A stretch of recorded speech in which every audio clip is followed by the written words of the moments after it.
Dünən qrup yoldaşım zəng elədi, dedi Sənan, əlimdə 500 min manat pul var, səndən işləmək istəyirəm. Dedim, qardaş, buyur, gəl, qapım sənə açıqdır. Şərtimiz də necə oldu? Deməli, gəliri alırıq, satırıq, qalan pulu 3 yerə bölürük, 1 pay mənim, 2 pay onun. Razılaşdı. İnşallah bugün görüşəcəyik və sabahdan başlayacağıq. Fikrimiz ancaq torpaq alıb satmaqdır, çünki Bakıda elə ərazilər var ki, o ərazilərdən torpaq alanda qısa müddətdə yaxşı qiymətə satmaq olar. Bu ərazilər, mən deməyəcəm Nərimanov rayonu, Nəsimi, ondan sonra Nizami, bunlar partlayış olan rayonlardır. Bunlarda torpaq qiymətlərinə ümumiyyətlə yaxın durmaq mümkün deyil.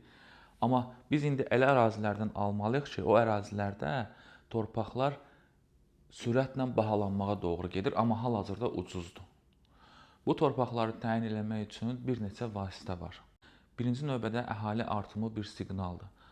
Bakının hansı ərazisində əhali sürətlə artmağa başlayıb, şəhərdən kənarda, amma şəhərə yaxın. Birinci.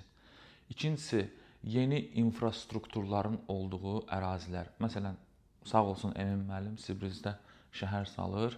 O da məlum məsələ ki, Sibriz ətrafı ərazilərə, torpaq sahələrinin satışına təsir göstərir. Yəni onları bahalandırır, orada əhali artımını artırır. Məsələn, Sibrizdə olan adamlar hamısı gedib orada yaşamayacaq ki, onun fəhləsi var, ustası var. O da işinə yaxın olsun deyib Nardıran kəndindən torpaq alacaq. Nardıran kəndində bu gün torpaq 10 min manatdırsa, qısa müddətdə 20-25 min manata gələcək. Bu nüanslar var.